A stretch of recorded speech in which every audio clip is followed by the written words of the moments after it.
박수 길게 치셔야죠. 멀어가지고요.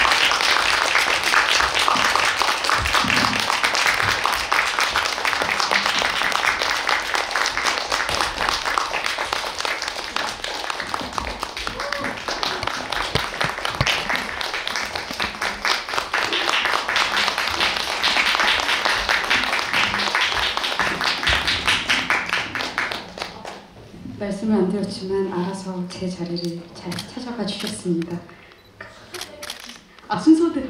와, 역시 선생님 다 계획이 있으셨군요. 네, 저희 각자 인사하시고 시작하도록 하겠습니다. 작가님부터 하실까요? 안녕하세요.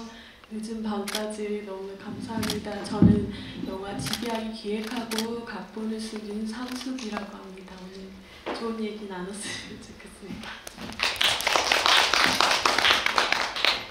네, 안녕하세요. 집 이야기에서 아버지 진철 역을 연기한 배우 강신일입니다. 반갑습니다.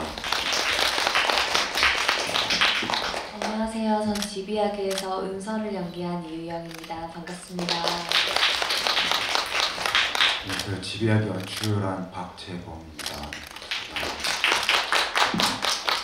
네, 저희가 지난달 28일날 개봉하고 관객과의 대화나 미니 GV나 이런 거 할 때마다 같이 이렇게 함께 해주셨던 분들도 계셔가지고 감회가 남다르네요.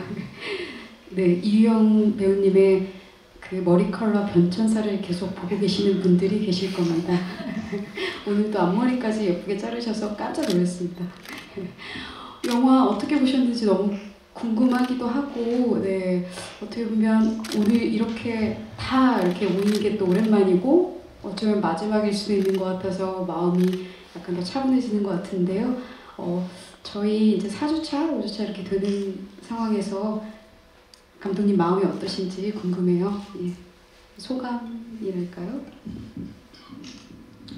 그래도 극장 많이 없는데 많은 분들이 찾아주셔가지고 그래도 지금까지 계속 상영할 수 있었던 것 같고, 그냥 너무 좋습니다. 지금 너무 감사드리고 그런 마음으로 가득합니다.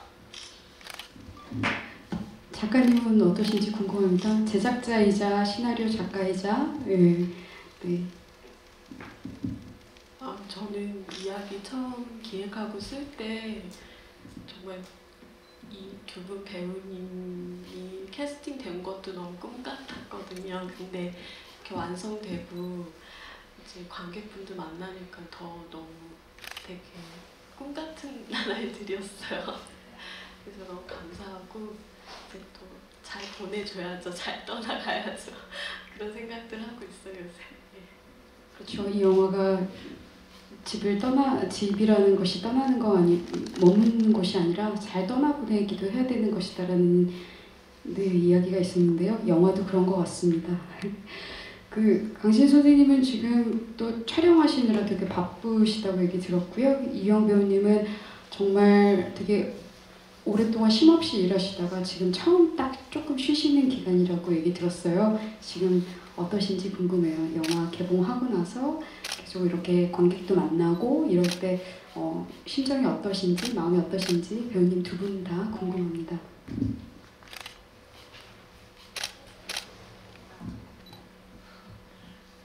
작가님 얘기를 들으니까 시간이 정말 빠르다라는 생각이 들어요.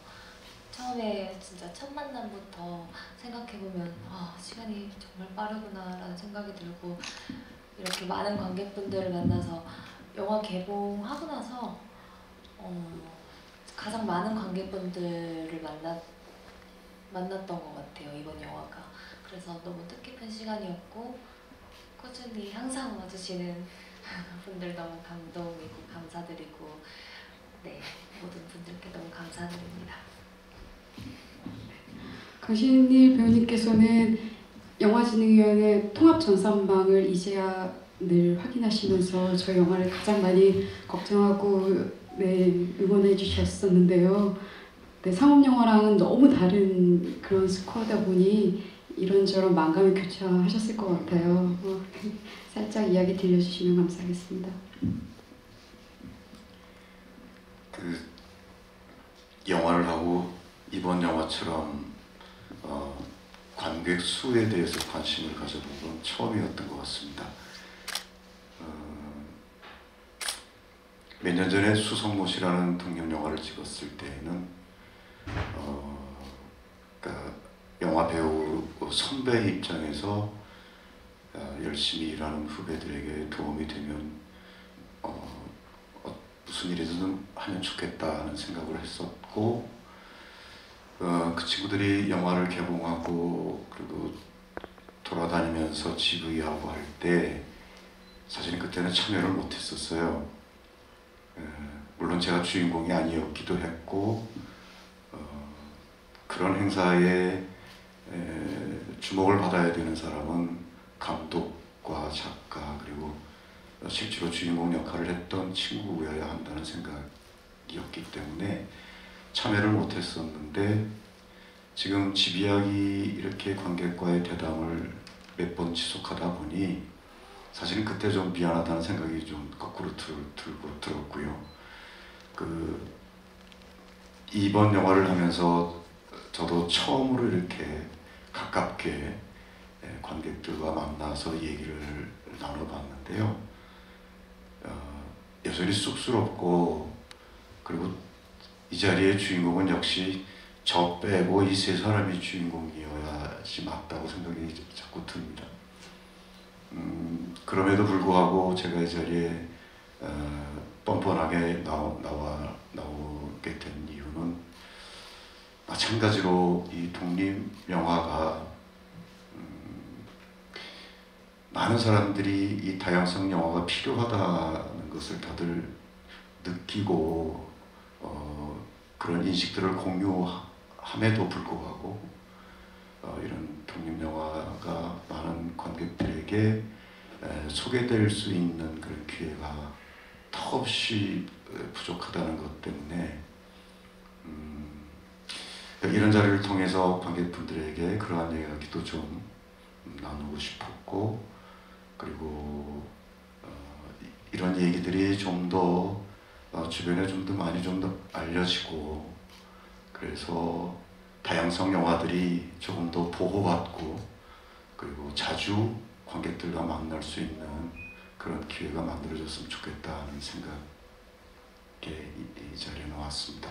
무엇보다 우리 감독과 작가님의 이 작품을 위해서 기울인 그 고뇌, 고민, 열정, 사랑, 이것에 대해서도 관객들에게 꼭 좀 알려드리고 싶었고, 그리고 처음 만나 연기했지만 이유영 배우의 이 변화무쌍한 연기력, 그리고 그녀가 갖고 있는 매력, 이런 것들도 좀 나눠드리고 싶어서 감히 이 자리에 나왔습니다. 네. 항상 그 관객과의 대화를 하고 나면 뭔가 이효영 배우님도 되게 에너지를 받으시는 것 같다는 느낌을 저도 되게 받았고요. 강신일 배우님도 이 바쁜 와중에 꼭 GV 계속 참여하고 싶다는 얘기를 계속 하고 계셔가지고 저희도 너무 기쁜 마음으로 항상 GV를 준비했고, 그랬던 것 같습니다. 근데 그런 과정 속에서 굉장히 여러 차례의 관객들이 다양한 질문들도 많이 주셨고, 그러면서 영화가 이랬었나? 저희도 몰랐던 점들을 작가님이나 감독님도 이야기 많이 느끼셨던 것 같고요. 그리고 질문이 아니어도 영화 어떻게 봤다라고 진솔하게 얘기해 주시는 것들로 저희가 적은 관객 수지만 이어가면서 굉장히 큰 힘을 받았던 것 같아요. 그래서 지금 질문을 준비하시거나 혹은 영화 어떻게 보셨는지 이야기 나눠주실 분 있으시면 마이크가 가도록 하겠습니다. 계속 보셨겠지만 제가 달려옵니다.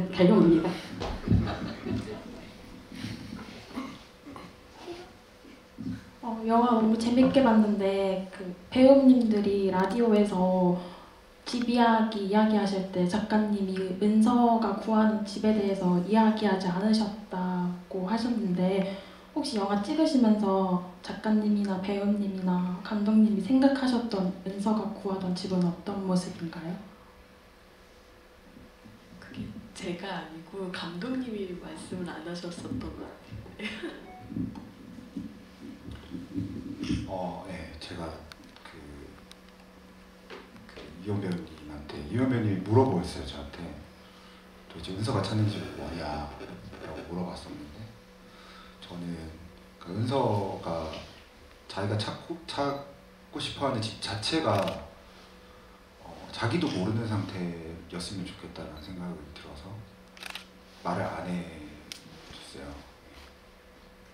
그리고 나서 이제 그런, 그러니까 자기도 어떤 기준으로 뭔가 찾아야 되겠다라는 생각을 모르는 상태의 그런 연기들을 좀 담고 싶어서 얘기를 안 했었고, 은서가 영화 안에서 온기 그리고 어떤 빛 같은 것들이 이렇게 빛이 담겨 있는 공간, 이 집이지 않을까? 은서는 그렇게 생각을 했다고 저는 생각해요.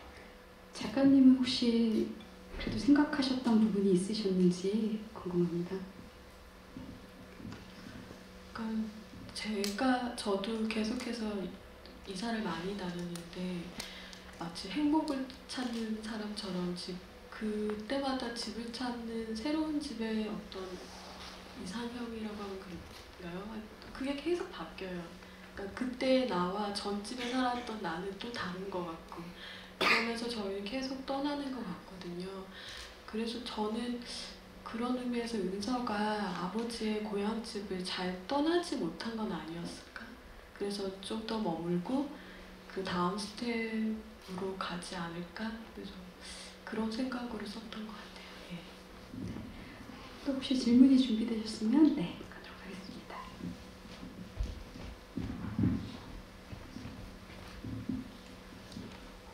예, 영화 정말 잘 봤습니다. 저는 이제 부산부터 해서 3번째 보는 건데요. 정말 리얼하면서도 잔잔하게 감동이 있어서 지금 3번째 보게 되었고, 부녀가 이제 제주도로 여행을 갔을 때 미자의 집에 대해서 이제 은서가 설명을 하잖아요. 사람은 없으면서 근데 그 집이 굉장히 빛이 가득하고 포근하고 이제 아늑하게 그 표현이 돼서 정말 이상적인 집이 아닐까 이렇게 장면들이 보여줬고, 그다음에 그 다음에 이제 장면에서 진철이 참 좋다라고 하고 미자의 집 창문을 통해서 이제 부녀가 서 있는 걸 보여주는데, 그 씬에 대해서 좀 감독님의 의미를 좀 듣고 싶습니다.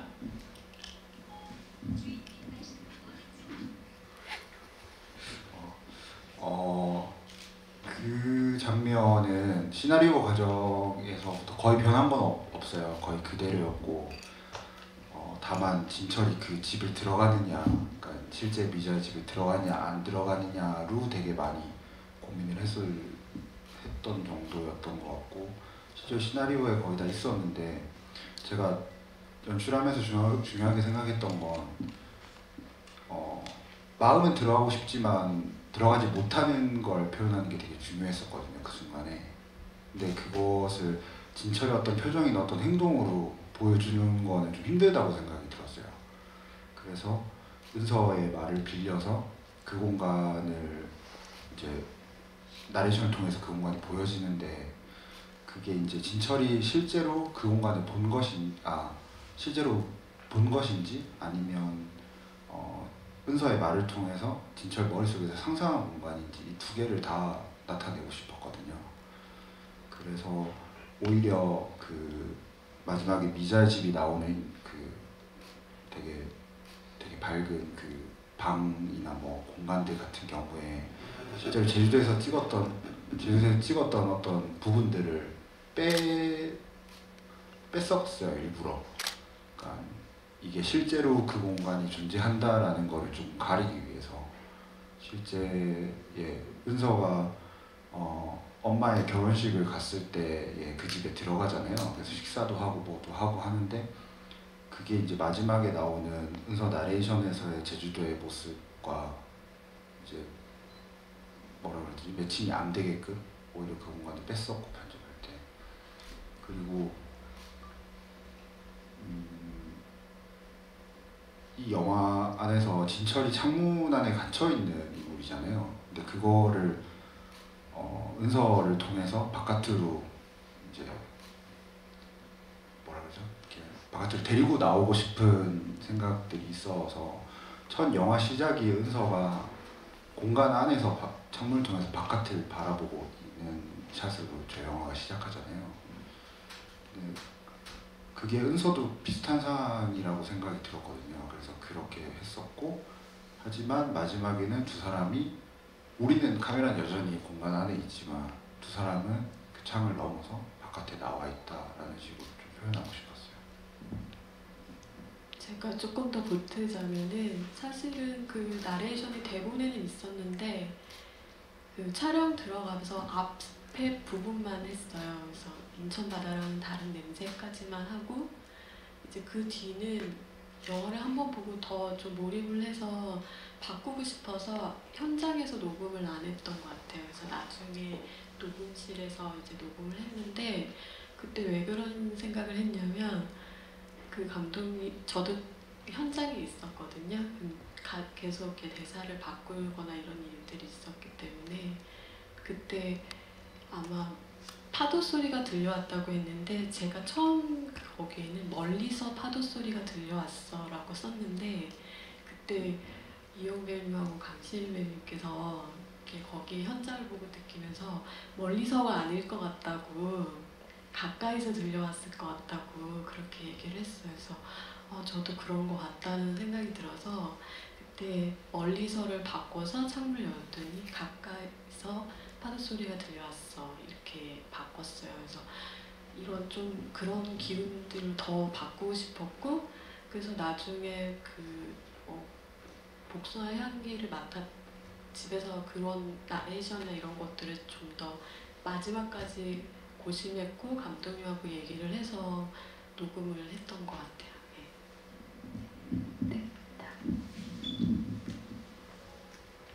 네, 영화 지금 세 번째 보는 건데 되게 잘 봤고요.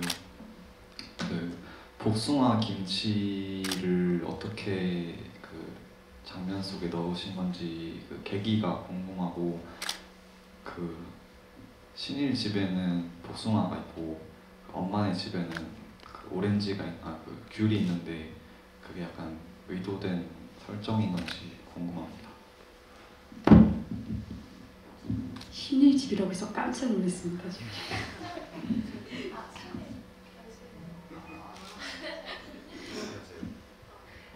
저는 복숭아김치부터 얘기를 드리자면 복숭아김치는 저희 어머니 레시피예요. 그래서 정말 그 물렁한 복숭아는 갈아서 넣고 단단한 거는 이렇게 채 썰어서 그때그때 별미로 이렇게 복숭아김치로도 해먹고 아시는 분이 복숭아 농장을 하셔가지고 그렇게 했는데 제가 시나리오를 쓰면서 인천과 부천이 배경이 됐고 그때 아파트 단지가 들어서기 전에 부천과 인천은 복숭아 밭이 많았었고 그래서 거기 밭을 다 이제 밀고 아파트가 생겨났어요. 그런 배경에 뭔가 아버지의 부정이라든지 이런 거를 조금 뭔가 디테일을 더 넣고 싶었을 때 그때 어머니의 복숭아 김치 레시피가 생각이 났어요. 그래서 그렇게 해서 시나리오에 녹였던 것 같아요.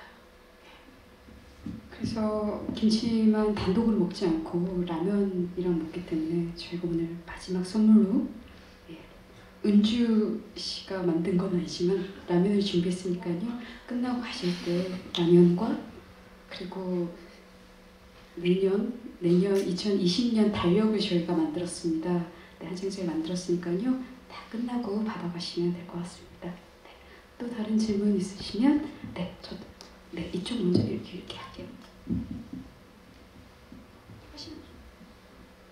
아니, 영화 잘 봤고요. 그 아까 전에 그 대표님이 말씀하셨던 그 라면과 관련된 이제 질문을 드리고 싶어서 손을 들었는데요. 그 영화에 나오는 아버지의 이제 부성애가 이제 복숭아라는 이제 그런 복숭아 김치라는 걸로 대표가 된다면 언니가 보여주는 그 가족에 대한 애정이 라면이라는 매개체로서 보여주는 것 같아요. 물론 이제 라면을 직접 만들어서 이제 그것을 보내준다는 영화상 설정인 것 같은데 그 보통 라면이라는 게 인스턴트 식품이라는 것 때문에 이제 뭐 가족이라든가 이런 거하고는 조금 거리가 있을 수가 있잖아요. 그런데 이제 라면이라는 소재를 선택하게 되신 건지 궁금해서 질문드립니다.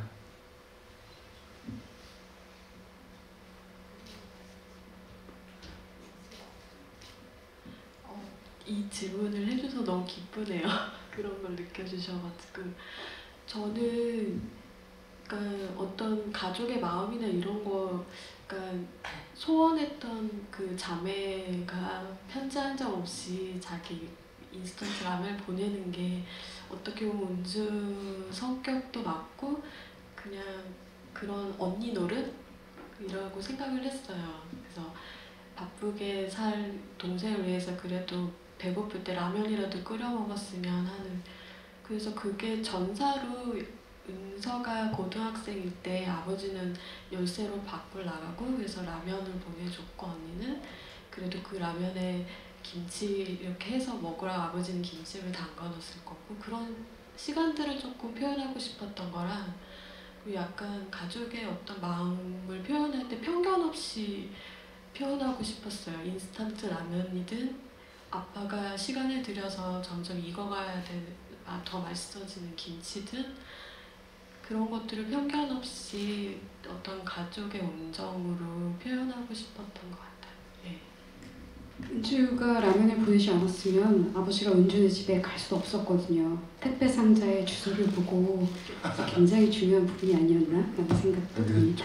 저는 시나리오 이제 작가님이 쓰시고 읽었을 때 제일 좋았던 건 공산품이잖아요. 근데 거기 아이덴티티가 있다는 게 되게 좋았어요. 그래서 네, 사라지지 않고 계속 나가서 촬영까지 가져갈 수 있었던 것 같습니다. 네, 그 마지막에 은서가 장례를 치르고 버스 안에서 그 손가락을 이렇게 딱 보는데 손가락에 상처가 있는데 그 상처의 의미는 어떤 건지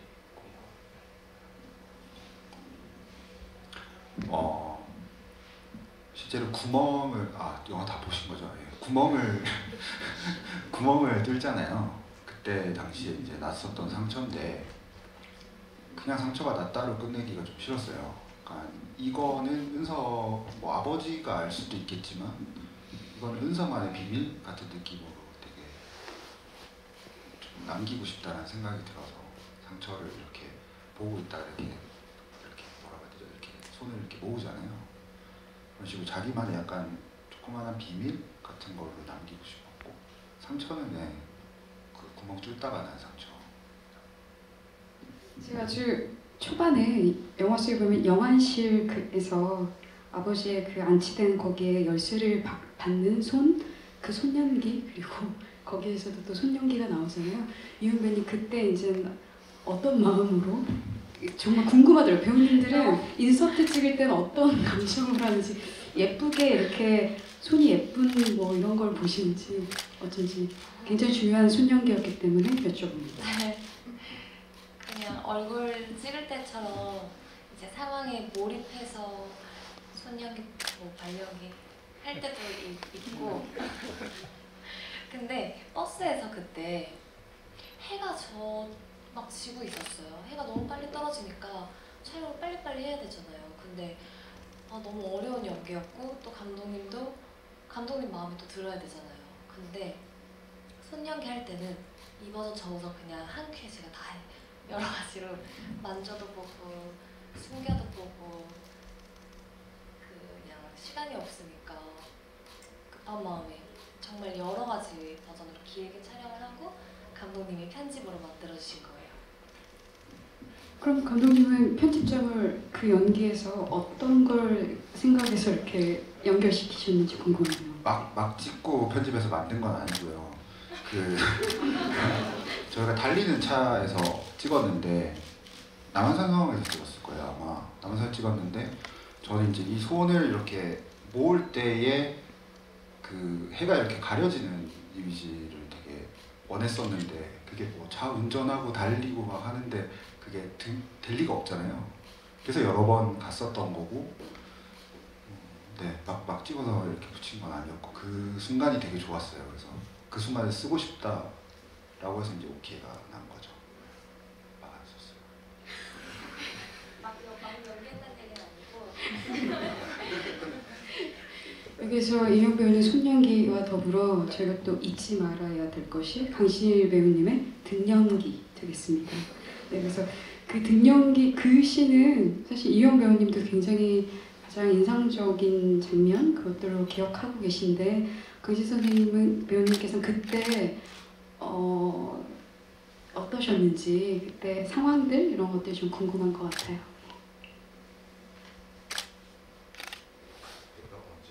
등연기 하실 때요.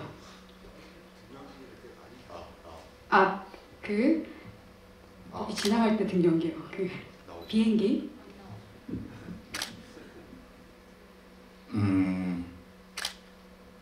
개인적으로 저도 그 좋아하는 샷 카트이기도 한데요. 그 배우들이 보통 화면에 자기 얼굴이 좀 크게, 이쁘게 혹은 멋지게 이렇게 나오기를 하기도 하지요. 근데 이 영화에서 아버지는 굳이 얼굴을 이렇게 자주 드밀면 좀 관객들이 불편하겠다는 생각도 조금 있었습니다. 그리고 때로는 그 사람의 그 뒷모습 혹은 그 사람의 그림자 그런 것을 통해서 더 깊은 그 감정의 울림이 전달될 수 있다고도 생각을 하는데 그런 것까지 생각하고 연기를 한 것은 아니고요. 그냥 카메라가 뒤쪽에 있다 뿐이지 그때 진철이 하는 행위는 그냥 노을 속의 비행기를 사진에 담고 싶은 그런 마음으로 그냥 연기만 한 겁니다. 내가 이 틈을 어떻게 보여야 되겠다 이런 생각은 전혀 안 했습니다. 저야 그냥 우문이었습니다. 감사합니다. 또 다른 질문 있으시면 네, 이렇게 하도록 하겠습니다. 예, 좋은 영화 잘 봤고요. 그 감독님, 배우님 말씀도 잘 듣고 있습니다. 저는 간단하게 감상 좀 말씀드리고 질문도 하는데 지역적인 거지만 드리려고 저는 그 진철 강신일 배우님 보면서 저희 아버지 생각이 계속 나더라고요. 이게 왜냐면은 처음에 중국 음식 시켜 드실 때부터 이제 이 술을 한 잔 드시다가 계속 이제 반주로 이제 술을 드시더라고요. 근데 저희 아버지 같은 경우도 배달 음식 오면은 술을 드시고 반찬에 고기가 있으면 고기 있으니까 술 먹어야겠다고 술 드시고 생선이 있어야 하니까 생선이 있으니까 술 드시고 국물이 있으면 국물이 있으니까 또 술 갖다 드시고 그래가지고 계속 반주로 드시거든요. 그래가지고 그 모습이 되게 아버지가 떠올라가지고 좀 반갑기도 하고 뭉클하기도 하고 그런 기분이 좀 들었고요. 그 질문은 창문 관련해서 하나 드리고 또 하나 지역적인 거 하나 좀 드리려고 하는데 그 감독님께서 아까 창문 관련해서도 말씀 제주도 씬이나 이런 시작할 때 창문 내다보는 씬도 말씀해 주셨지만 결국 이 영화 보니까는 끝날 때도 이제 창문으로 끝나잖아요. 그 관에 구멍을 뚫는 것도 결국 어떻게 보면 창을 내주는 거지만 저는 아마 그 정도가 라스트 아닐까 생각했는데 결국 마지막에 한 번 더 굉장히 좀 노골적인 이미지로 달력을 뜯어내니까는 또 창문이 이게 시각적으로 확 드러나더라고요. 그래서 그 제일 라스트 씬 같은 그 창문 누가 봐도 창문 이미지인데 그거 같은 경우는 이게 어떻게 시나리오를 작가님이 쓰신 건지 감독님이 각색을 하신 건지 그거 제가 선후 관계는 정확히 모르겠는데 그 각본 작업을 하실 때부터 제일 마지막 장면은 그렇게 달력을 떼어내면서 창문이 이미지화되는 처음부터 각본 작업하실 때 그렇게 구상을 하신 건지 그 마지막 씬 관련해가지고 조금 말씀해 주시면 감사하겠고 또 하나는 저도 복숭아 김치 되게 궁금했는데 저희 집은 배는 많이 드는데 복숭아는 처음 봐가지고 근데 김치 담그실 때 보니까 강신일 배우님 되게 손놀림이 좀 야무지시더라고요. 그래가지고 이게 촬영 때문에 이렇게 좀 연습을 좀 하신 건지 아니면 집에서 평소에 김장할 때 좀 돕고 그러셨는지 좀 궁금합니다. 네, 요즘은 사실 집에서 이렇게 김장하기 쉽지 않잖아요. 그래서 저는 이제 어릴 때부터 김장하면 이제 동네 사람들이 다 와서 품앗이로 김장을 해주고 어릴 때도 제 담당은 이제 무채를 써는 거 그리고 이제 절인 김치 나르고 뭐 이제 어릴 때부터 이제 김장하는 모습을 쭉 봐왔고요. 결혼하고는 제가 김치를 워낙 좋아해서 아내를 좀 못살게 부렸죠. 김장합시다. 제가 요구했으니 제가 일을 해야 합니다. 역시 절인 김치나 무거운 거는 다 옮기고 무채 썰고 하는 것도 제가 담당하고요. 그리고 이제 속을 다 만들어서 버무리는 작업도 제가 하고, 그리고 이제 둘러앉아서 그 속을 넣습니다. 그것도 제가 다 합니다. 네, 여기까지입니다. 김장 촬영할 때 되게 걱정 많이 했었어요. 그러니까 선배님 이미지 자체가 김장을 담그신 이미지는 아니시잖아요. 집에서 김장을 혹시 담그시냐고 이렇게 되게 조심스럽게 물어봤더니 담근다고. 그래서 촬영을 했는데 너무 잘하시는 거예요. 그래서 되게 빨리 끝났었어요. 그냥. 그런 기억이 있고, 그 엔딩씬 같은 경우에는 저희 되게 고민이 많았었던 게, 편집에서도 관객분들이 이걸 창문이라고 알아줄까에 대한 고민이 되게 많았었어요, 실제로. 그리고 아버지의 방이 창문이 없다라는 걸 알까? 라는 거에 대한 고민도 되게 많았었어요. 그러니까 지금 생각하면은 그 고민을 왜 했나 싶은데 모르는 분들이 많이 안 계시더라고요. 오히려 너무 과하지 않냐, 너무 많이 설명하는 거 아니냐 라고 할 정도인데, 제가 편집할 때는 되게 고민이 많았었어요. 진짜 모르고 그냥 훅 지나가 버린다면 어딘가에 창문이 이 방에는 있을 것 같고, 마지막에 이미지는 그냥 달력대고 그냥 흰 건데 뭐지 이거? 막 이러면서 끝나면 어떨까에 대한 불안감이 되게 있었거든요. 그래서 좀 많이 들어갔다는 생각이 들긴 하는데, 마지막 엔딩 장문 같은 경우에는 시나리오에서는 뭐 여러 가지 버전이 있었어요. 그러니까 실제로 거기 이제 인부를 불러가지고 구멍을 뚫어가지고 거기 창문을 만들어서 얘가 산다, 거기 뭐 이런 엔딩도 있었고 그랬는데, 결과적으로는 표현이 조금 폭력적일 수 있는데 퇴보라고 생각을 했어요. 그러니까 은서가 이 집을 떠나지 않는다면, 이 집에서 정착해버린다면 은서로서의 퇴보라고 생각이 들었었거든요. 그래서 은서가 이 집을 에서 떠나는 게 엔딩이 돼야 된다는 생각을 했었고, 그렇다면 그냥 남겨두고 가는 게 아니라 뭔가를 하나 얻어가야 될 것 같은데, 그 얻어가는 것이 창문의 발견일 수도 있지만, 영화 초반에 나왔던 은서가 흰 컴퓨터 화면을 보면서 뭘 쳐야 될지 모르겠다라고 했던 거가 이제는 여기 뭘 쳐야 될지 정말 알 것 같다라는 은서의 마지막 표정, 그걸로 이 영화를 끝내면 좋겠다는 생각이 들었습니다. 작가님 계속 마이크를 잡을까 말까 하셨는데요. 네, 덧붙임 말씀하시면 될 것 같습니다. 네, 그래서 저는 되게 여러 엔딩을 되게 많이 고심을 했었던 거랑 얘기를 해주셔서, 그래서 시나리오 단계부터 그 빛발의 흔적은 마치 창문이다 이렇게 썼던 것 같아요. 마지막 그 대사가. 그래서 지문이죠. 그랬던 것 같고, 저는 또 하나 증언을 하자면은 그 야무진 강신 선배님의 소원 연기인데, 그 실은 저기 열쇠 깎는 거랑 이런 것도 직접 다 하셨어요. 근데 너무 빨리 하셔가지고 긴장하는 거 외에도 이제 진철의 그런 모든 손동작이나 이런 거는 다 직접 하셨다는 걸 꼭 말씀드리고 싶었어요. 네, 얘기 들었던 것 같습니다. 그러니까 관객들이 궁금해해서 어느 정도 연습을 했냐 이런 거 얘기하셨더니 뭐 한두 시간 하셨다는 얘기를 들었었던 것 같습니다. 그리고 제가 단순 노동에 강합니다.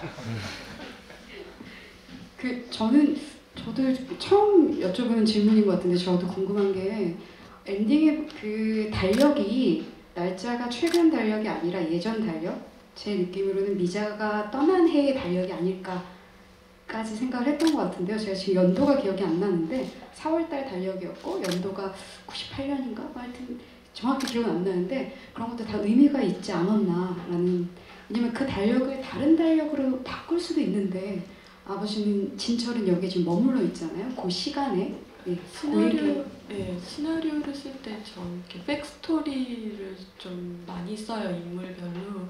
그때 있었던 백스토리로 생각했던 거는 그 달력은 동네 팔도 여행사에 해마다 나오는 달력 중에 하나인데 그 동네에 가게를 하는 소상인들이 부녀회에서 제주도 여행을 갔던 어떤 기념 달력이에요. 그래서 전사로 생각했던 게 해마다 내년에는 여행을 가자 하면서 여행사에 가가지고 그런 달력을 하나씩 받아왔던 그런 백스토리가 있는데, 근데 영화를 만들면서 되게 덜어내고 또 그런 모든 정보를 다 영화에 넣을 수는 없잖아요. 근데 아주 작게 보면 글씨에 그런 써 있어요, 달력에. 그런 건 있습니다. 아까 질문. 네. 네, 저도 그 감상 포함해서 질문 하나 드리고 싶은데요. 먼저 그 인물들 설정에서 되게 인상 깊었던 게, 거기서 아버지 역할 나오는 분은 집을 한 곳을 계속 떠나지 않고 심지어 여행도 한 번도 간 적이 없는 캐릭터고, 그 딸로 나오는 역할은 집은 계속 옮겨 다니는데 아빠랑 비슷하게 또 여행을 한 번도 안 간 것처럼 이제 그려지더라고요.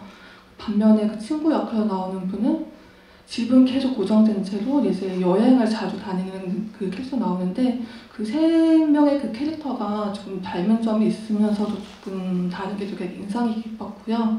그리고 질문 드리고 싶은 거는 그 예전 집일 때 그 집 그 진철역으로 나오는 아버지의 집을 찾으실 때 이제 아무도 안 사는 빈집을 이제 찾으셨다고 하시더라고요. 그래서 뭐 전기나 가스도 아무것도 안 들어서 찍으셨다고 하셨는데, 그때 찍으실 때 뭐 조명 부분에서 뭐 신경 쓰신 부분이 있는지 아니면 조금 힘드셨던 부분이 있는지 조금 궁금합니다.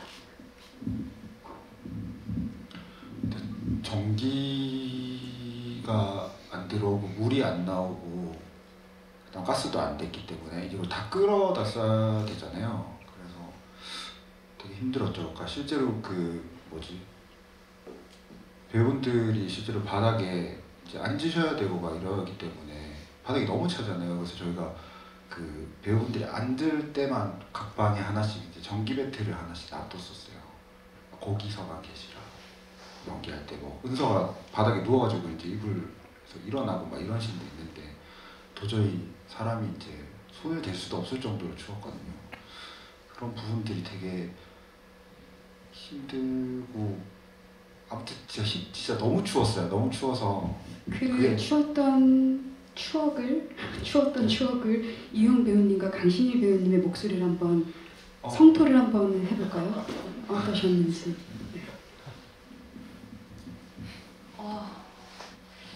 진짜 괴로웠어요 그때. 그때 그 추웠던 것만 생각하면 정말 떠올리기도 싫을 정도로 이제 이불 안에 들어가서 이불을 덮고 따뜻하다 이렇게 보이게끔 연기를 해야 되는데 덥다 답답하다 이런 대사도 있어요. 근데 이불을 덮는 게 너무 무서웠어요. 그때는 너무 추워서. 근데 참 희한하게도 영화 현장은 항상 춥습니다. 정말요. 그 늦여름 그 가을이 시작되는 그 시점에도 야외 촬영하면 추워요. 그래서 희한하게 그때부터 이제 롱 패딩들을 현장에서는 입고 지내거든요. 근데 그 집 씬을 촬영할 때는 지난 겨울 유독 추웠어요. 그러니까 전기도 안 들어오는데 보온을 할 수 있는 방법이 없으니까 어쨌든 그 집 안에서 눕고 앉아서 서로 대화하고 하는 장면을 찍을 때는 그 손이 굽을 정도였으니까 사실 좀 고통스러웠죠. 근데 그 또 쉽게 말을 꺼낼 수도 없어요. 거기에 또 수십 명의 스태프들은 특히 또 조명부들은 무거운 조명기를 계속 들고 날라야 되니까 그 친구들을 보면은 나 추워라고 얘기할 수도 없고 어쨌든 이래저래 힘들게 촬영을 하긴 했습니다.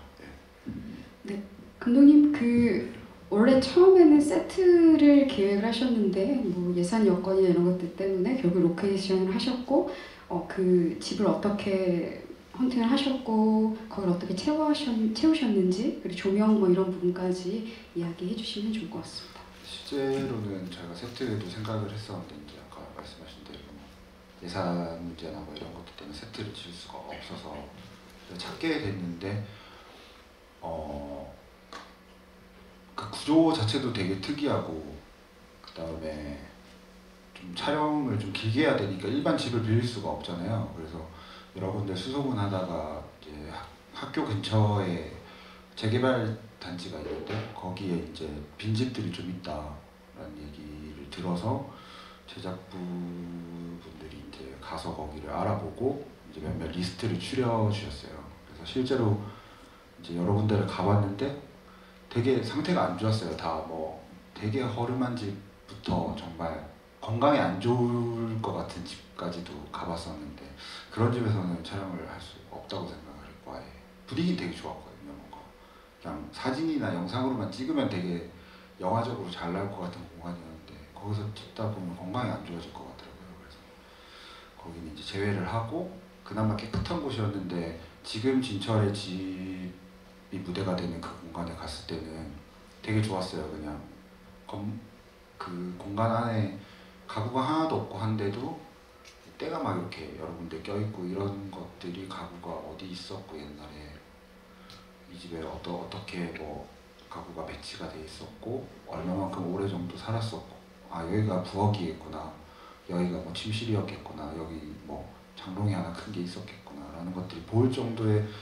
그런 느낌을 받는 공간들이어서 거기를 선정하게 됐었고 그 다음에 조명 같은 경우가 되게 힘들었던 게 원래 거기에 다 창문이 있는 집이거든요 거기가. 근데 창문을 막아야 됐었어요. 그러니까 설정상 창문을 다 막고 벽지를 새로 바르면서 이제 부엌에 있는 창문도 막았고 그 다음에 안방에 있는 창문도 막았었는데 막으면서 막고 나서 이제 딱 갔더니 아무것도 안 보이는 거예요. 그러니까 정말 불을 켜지 않으면 볼 수가 없는 거죠. 근데 또 이제 영화 조명 감독님들은 형광등 쓰는 걸 되게 별로 안 좋아하세요. 약간 좀 뭐지 느낌이 안 살기도 하고 해서 우리가 일반 가정에서 쓰는 형광등을 영화에 좀 쓰기를 좀 꺼려하는 것도 있거든요. 그런 것도 있지만 이 영화 안에서 어둡지만은 보여야 되기 때문에 조명 감독님이랑 촬영 감독님이랑 가장 어두운 그러니까 우리가 눈으로 식별할 수 있을 정도의 가장 어두운 것부터 정하고 거기서부터 단계별로 조금씩 밝아지는 거를 정해서 뭐 요 씬은 한 요 정도의 어둠, 요 씬은 요 정도의 어둠 순서를 이렇게 정해가면서 촬영을 했던 것 같아요. 네, 별 되셨죠. 또 질문 있으시면 네 마이크 하도록 하겠습니다. 네.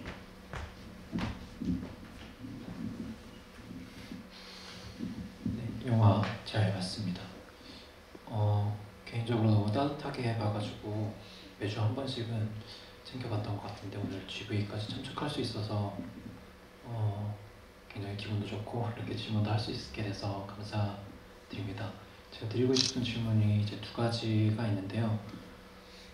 첫 번째로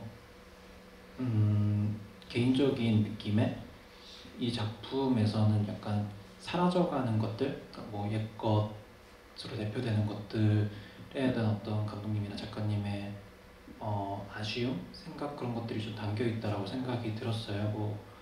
뭐 열쇠부터 시작을 해가지고 요즘 도어락을 아무래도 많이 쓰니까 그리고 이유영 배우님의 대사를 통해서도 요즘에 신문을 누가 본다 그래 이런 식으로 나오고 그 집 구조 자체도 요즘에 아파트나 원룸 이런 식으로 많이 사는데 그런 파란 대문 있는 그런 집도 잘 요즘은 많이 안 사는 것 같아서 그런 부분들을 좀 의도적으로 넣으신 건지 아니면 어떤 아버지라거나 아니면 그런 캐릭터들을 설정해 가는 과정에서 이렇게 말씀드리면 살짝 죄송스럽긴 한데 아버지가 좀 옛날 사람 그런 느낌으로 비춰졌으면 좋겠다 라는 것 때문에 그런 캐릭터 설정을 하는 과정에서 좀 자연스럽게 나오게 된 것들인지 그런 것들이 궁금하고 또 이것도 개인적으로 느낀 바인데 그 두 배우님이 짜장면을 먹을 때부터도 상당히 많이 다르다라는 느낌을 받았거든요. 아버지와 딸이 짜장면도 한 명은 이렇게 그 비닐 뜯어가지고 비벼 먹는데 이명 배우 같은 경우는 아예 비늘 뜯지도 않고 흔들어서 되게 고수처럼 섞어서 드시는 것도 그렇고, 탕수육도 부먹, 찍먹 이런 거 이렇게 많이 갈려가지고 이렇게까지 부녀가 다른 모습인데 보면은 되게 아버지를 잘 따랐다 이런 식으로 설정이 되어 있는 걸 보면서 이 두 캐릭터의 전사가 되게 궁금했거든요. 그래서 혹시나 앞으로 뭐 N차 관람을 하게 되면은 조금 더 눈여겨서 볼 만한, 혹은 좀 알고서 보면 좋을 것 같은 인물의 전사가 있는지 그런 것들이 궁금했습니다.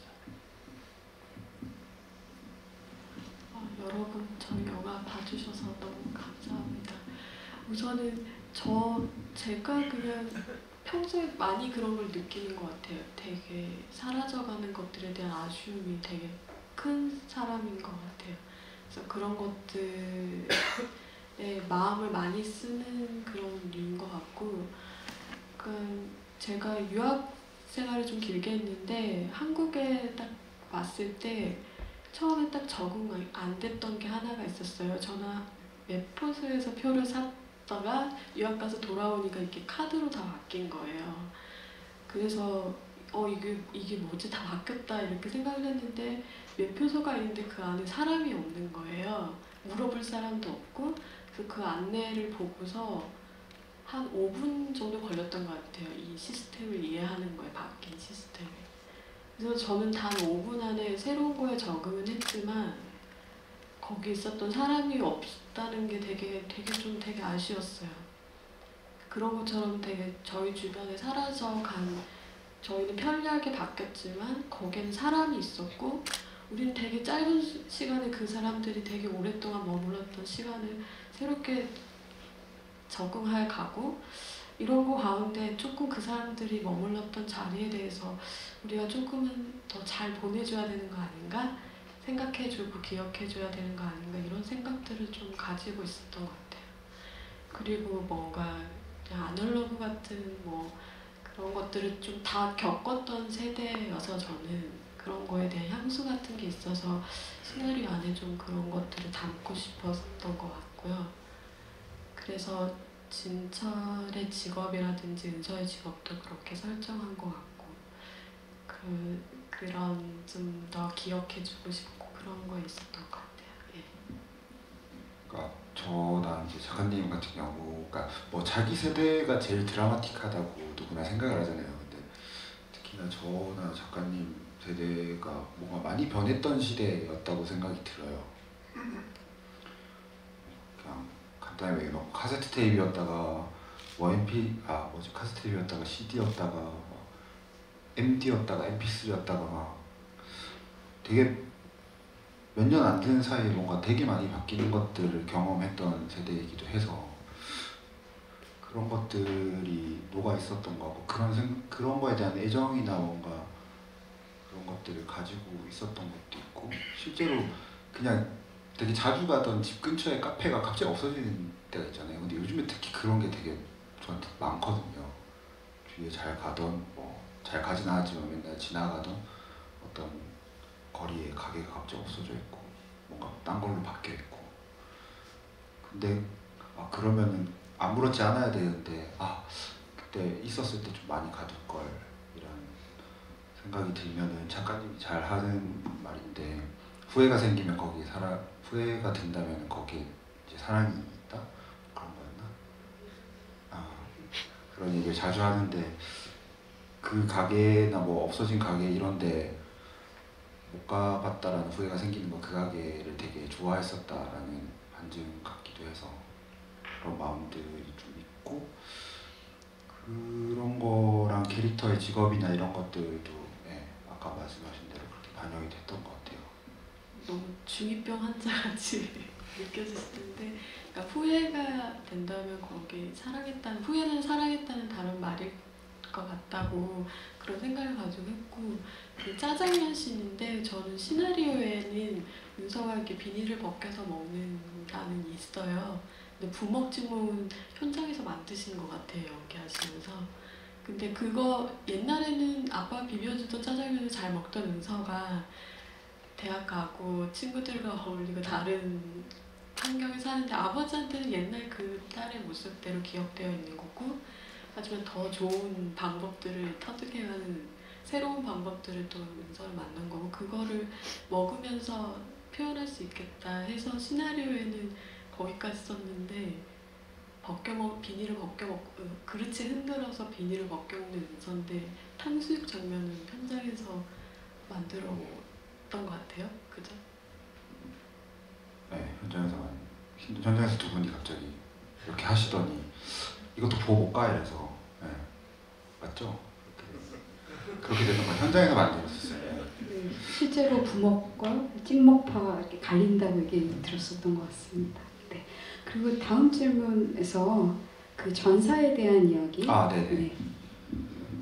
뭐 딱히 생각나는 거 없는데 그런 건 있는 것 같아요. 그러니까 두 번, 세 번 보다 보면은 좀 재밌을 수 있는 부분이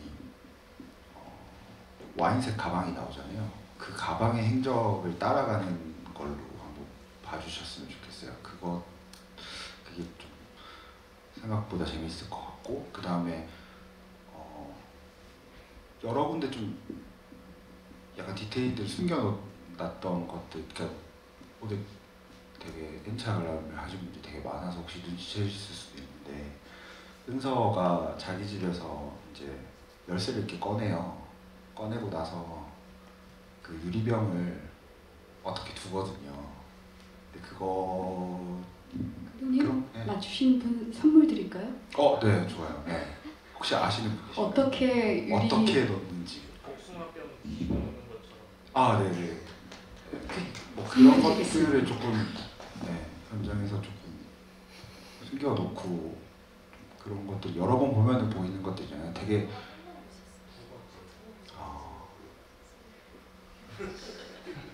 참고로 아니에요. 얘기 안 할게요 그냥. 사실 저도 몰랐어요. 감독님이 그냥 뒤집어서 놔라는데 맞아요. 감독님이 뒤집어서 놔라라고 하셔서 그냥 감독님이 좀 독특하다고 생각했어요. 저는 그러니까 좀 남들하고 다른 독특한 감성이 있으세요. 제 생각에는 그랬어요. 그래서 그냥 그것도 특이한 감독님의 은서의 습관인가 보다라고 생각했는데 나중에 영화 보니까 아빠가 그걸 뒤집어 놓으시는 거예요. 그래서 닮았다는 거를 이렇게 표현하셨구나. 그래서 나중에 놀랐죠. 감독님 그 뒤집어 놓는 건 그 복숭아나 저희가 사이다 뒤집어 놓는 것 같은 그런 느낌인 게 아닌가요? 그러니까 잘 읽도록 하기 위해서 복숭아만 관련된 건 아니었을까요? 그거는 작가님이 되게 구체적으로 하세요. 그러니까 그 복숭아 병조림을 만들 때 진공 상태로 하기 위해서 담아서 이렇게 뜨거운 물에 이렇게 했거든요. 그래서 시나리오에는 그 열쇠를 뒤집어 놓는다는 건 없어요. 근데 그 찬장에 복숭아 병조림이 뒤집어서 이렇게 놓여 있다라는 지문이 있는데 그래서 저도 영화 보면서 그 장면이 너무 마음에 든 거예요. 그런 전사가 보이는 거예요. 그러니까 다른 사람한테는 약간 부자연스러운 모습이 어떤 가족에게는 되게 익숙한 습관이 되고 모습이 되는 게 되게 저는 되게 좋았던 것 같아요. 그런 전사보다 뭔가 조금씩 이렇게 심어 놓은 것들이 있거든요. 그걸 찾으시면 조금 더 재미있지 않을까 생각합니다. 감독님이 이렇게 연출하시면서 배우님들한테 이야기 안 하고 혼자 이렇게 보석처럼 숨겨놓고 있는 연출 디렉션이 너무 많으셔가지고요. 엔차글람을 하시면서 많이 찾아보시면 좋을 것 같습니다. 저희 되게 시간 관계상 마지막 질문 하나 정도 받을 수 있을 것 같습니다. 혹시 질문이어도 좋고요. 이 얘기 꼭 배우님들이나 감독님께 꼭 하고 싶다라고 생각 드신 분 있으면 다 하셨나요? 안 하신 분 제가 마이크 하도록 할게요.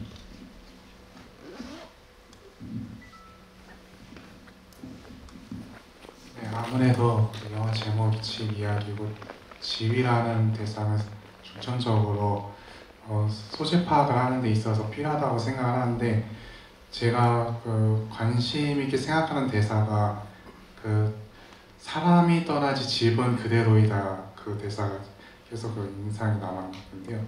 그 계속 집을 찾아서 그 주인공도 그렇고 여러 사람들이 헤매잖아요. 근데 집 자체는 고정 불변하지만 시대적 흐름과 그리고 자본주의적 원리에 따라서 계속 바뀌고 그 형태도 바뀌면서 그 살아가는 환경 자체가 바뀌다 보니까 집 자체도 어떻게 보면 이동을 한다고 볼 수가 있거든요.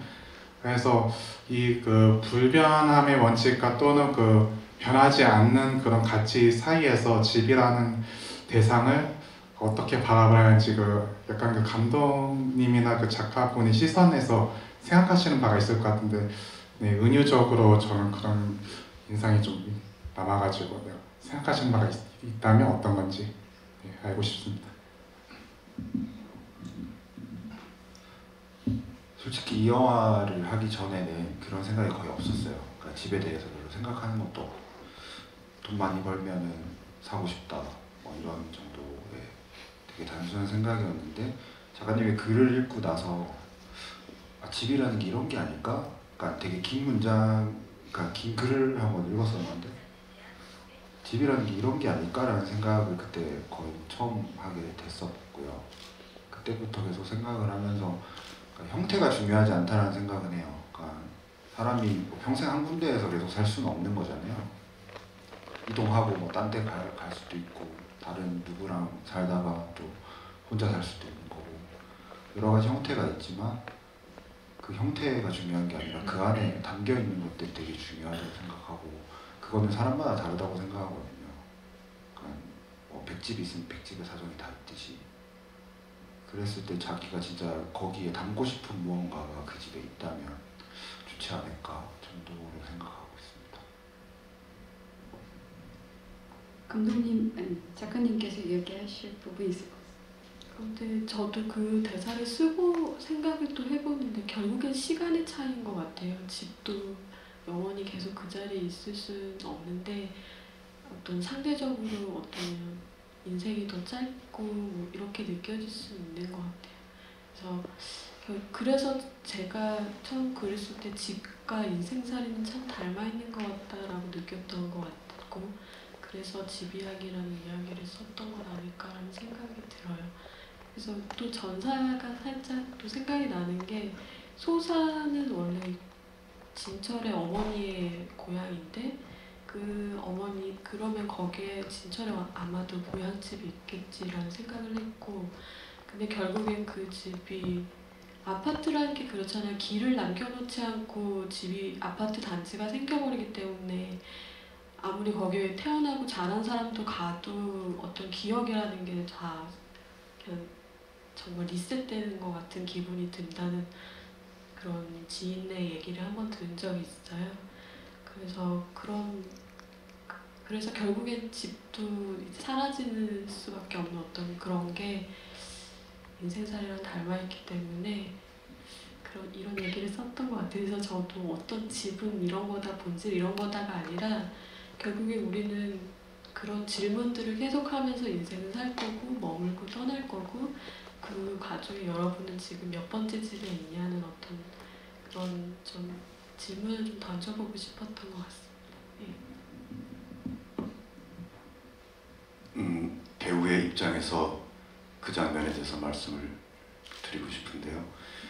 그 대사나 그 대사에서 나오는 그 집에 대한 그 전체적인 큰 주제에 대해서는 이제 작가님이나 연출님이 말씀을 해주셨는데, 배우의 입장에서는 진철은 어쩌면 다시는 그 집에 돌아올 수 없다는 그런 이해감을 했겠죠. 어쩌면 그 집에 가봐야겠다라는 것은 집과 이별을 생각하고 있었을지도 모릅니다. 근데 이제 딸의 입에서 집이 어디로 가? 뭐 떠나는 건 사람인데 그 말을 듣지요.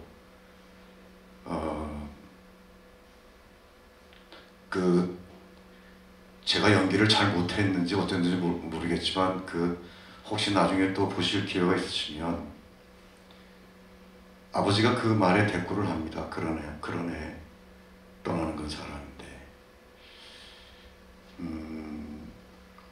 그 전체 큰 주제를 배우가 일일이 다 알 필요는 없지만 저는 그 장면이 굉장히 가슴이 아프고 굉장히 여운이 남습니다. 떠나는 건 사람이지만 어쨌든 진철의 입장에서는 마지막이 될 그 순간을 위해서 집과 이별을 하기 위해서 간, 저는 이제 그렇게 이해를 하고 연기를 했었어요. 근데 그거를 모르는 딸은, 그러니까 딸이니까 그렇게 얘기할 수 있겠다고 생각이 드는 거죠. 미안합니다. 내가 무슨 얘기를 하는 거지? 미안합니다. 근데 배우님 그런 거 같아요. 집이 어디로 가? 떠나는 건 사람이지 라고 딸 은서가 얘기하지만 정말 은서는 몰랐잖아요. 아빠가 떠날지. 네. 근데 제가 아빠가 딱 거기서 그 얘기를 할 때 불길한 예감을 그 순간 받았다고 생각하고 연기했어요. 아빠가 그런 말을 하는 게 곧 떠날 것 같다라는 느낌을 거기서 받지 않았을까. 이게 정말 연기가 재밌습니다. 그런 거를 갖고 있으면서 그거를 내심 표현을 하지 않는 거죠. 아니 그 역으로 얘기하면 아빠는 괜찮은 거야 라는 그런 내용도 됩니다. 그러니까 연기가 나이가 든다고 그 연기를 더 깊이 이해하고 잘하는 게 결코 아니라고 생각이 드는 게, 하면 할수록 정말 어렵습니다. 그 단순한 말 한마디, 단순한 그 시선 하나 교환하는 것에 이거를 내가 어떻게 반응해야 하고 어떤 감정으로 전달해야 하는가, 그 선을 찾는 것이 갈수록 점점 더 어려워져요. 그러니까 이번에 유영 배우랑 작업하면서는 제가 또 배웁니다. 가만 보면 이유영 배우는 말하는 거 보면 모르는 것 같이 말을 하는데 화면에 나타난 그 연기는 너무나 자연스럽고 너무나 정확하게 그 씬을 이해하고 연기를 하고 있어요. 그래서 같이 작업하면서 굉장히 놀랐습니다. 배우는 끝없이 배워야 되는구나, 그런 생각을 했습니다. 미안합니다. 아닙니다. 여기는 약간 시간 제한이 없지만 저희가 지하철도 끊길 수 있고 이러니까 이 시간 정도로 정리를 하려고 합니다. 아까 괜찮으시죠? 예, 사진 찍는데 여념이 없으신 것 같아서요. 이것으로 이야기는 Q&A는 마치도록 하시겠습니까? 지금 마지막 질문으로 정말 멋있는 질문하셔야 됩니다.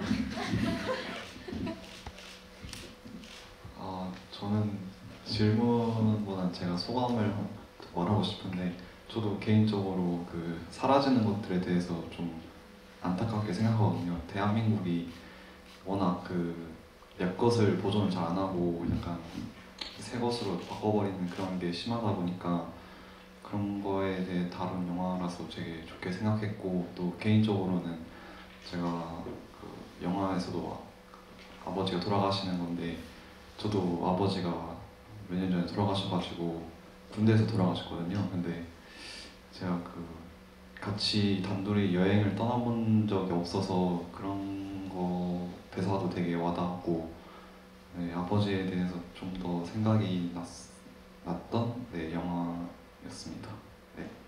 영화 되게 잘 봤습니다. 감사합니다. 저를 굉장히 미안하게 만드시면서 멘트를 마무리해 주셨습니다. 네, 좋은 이야기와 좋은 질문들 너무 감사드리고요. 저희 마지막으로 작가님부터 이야기 한마디씩 하고 인사 말씀 듣고 마무리하도록 하겠습니다. 오늘 늦은 시간까지 너무 감사하고요. 또 여러 번 봐주신 분들 계셔가지고 너무 어떻게 감사를 하다고 말씀을 드려야 할지 모르겠어요. 조심히 돌아가시고요. 저희 영화도 꼭 극장에서 내리고 사라질 테지만 오래오래 기억해 주셨으면 좋겠고, 그리고 정말 두 분 배우님 오래오래 기억해 주셨으면 좋겠습니다.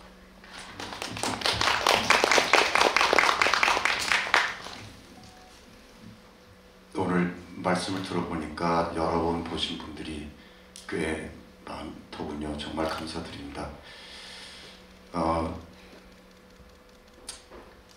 상업 영화 중에 제가 처음으로 관객들에게 인사하고 성공했던 영화가 공공의 적입니다. 그 영화도 보통 한 서너 번 보신 분들이 많고, 그리고 팬클럽을 만들었다고 저를 찾아왔던 사람은 50번이나 봤다고 그래요. 정말 놀랍죠.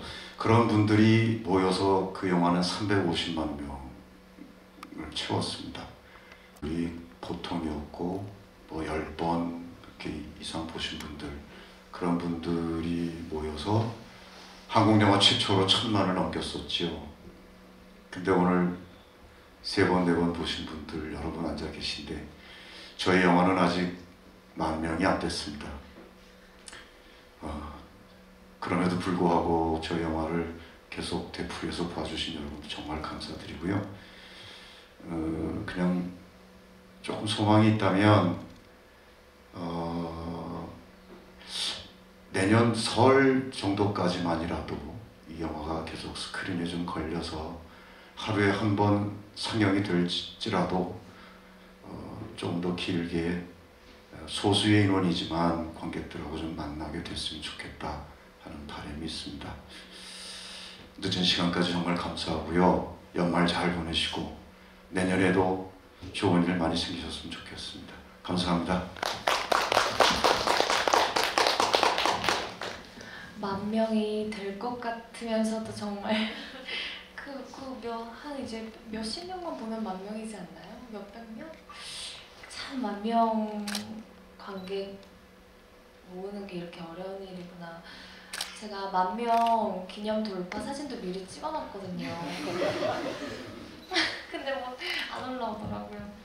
그런 점은 좀 속상한데 그래도 이렇게 만나서 얘기해보면 영화를 작은 관객이지만 더 진심으로 너무 좋게 봐주시는 것 같아서 봐주신 분들은 또 너무 이렇게 GV 할 때마다 힘이 나고 GV 하면서 다양한 해석들 듣는 것도 너무 재밌었고 또 내가 모르는 것들도 너무 알게 되는 게 많아서 신기하기도 하고 많이 배울 수 있는 시간이었어요. 오늘 마지막인 것 같아서 또 있으려나? 없겠죠? 좀 아쉬운데 그동안 정말 감사했습니다. 네, 영화 오래오래 기억해주세요.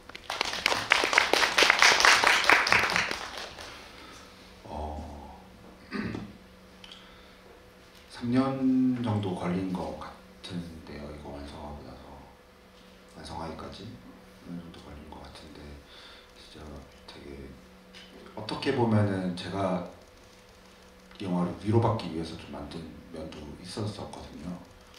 근데 이 영화를 만들고 봐주신 관객분들의 이렇게 뭐 글이나 뭐 이런 것들 읽으면서 제가 되게 많이 위로도 되게 많이 받았었어요.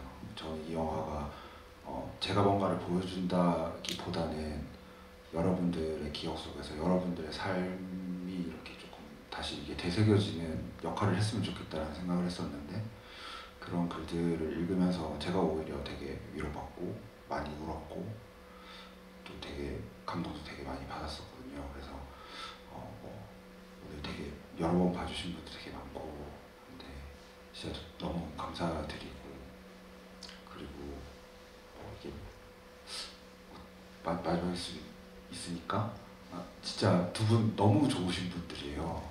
그러니까 앞으로도 정말 많이 응원해 주셨으면 좋겠어요. 진짜 너무 힘든 상황에서도 정말 너무 따뜻하게 그리고 연기도 너무 잘해주셔서 저는 되게 어떻게 보면 데뷔한 감독으로서 진짜 천운으로 생각을 했거든요.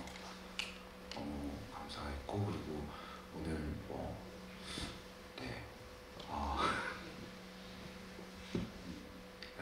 진짜 너무 늦은 시간까지 연말인데 약속도 많으실 텐데 저희 영화를 위해서 이렇게 봐주시고 또 들어주셔서 늦은 시간까지 너무 감사드리고 좋은 추억으로 남았으면 좋겠습니다. 영화가. 그리고 선배님이 뭐 여러 번 봐주시라고 했는데 진짜 안 보셔도 돼요. 예, 그냥 예, 오늘 정말 안 보신 분들, 예, 정말 여러분들 마음속에 좋은 영화로 좋은 기억으로 잘 남았으면 좋겠다는 생각이 들고 예, 오늘 조심히 돌아가시기 바랍니다. 너무 감사합니다. 네, 무거운 마음으로 인사를 하셨지만 저희는 어제부터 온라인 VOD 서비스를 시작했고요. 예, 극장은 한 스크린이 한 10개 정도 남아있는 것 같은데 이번 주말이 목요일이 지나면 더 없어질 수도 있습니다. 그러나 극장이 모든 영화가 결국 극장에선 사라지지만 21세기엔 다양한 방법으로 영화가 사라지지 않고 지키는 방법이 있으니까요. 네, 관객님들은 저희보다 더 스마트하게 찾아보실 수 있을 거라고 믿어 의심치 않습니다. 끝까지 지지하시고 응원해 주셔서 너무 감사드립니다. 네, 따뜻한 마음 가지고 돌아오셨으면 좋겠습니다. 고맙습니다. 앞으로 나가시면 제가 선물을 드릴게요. 그리고 제가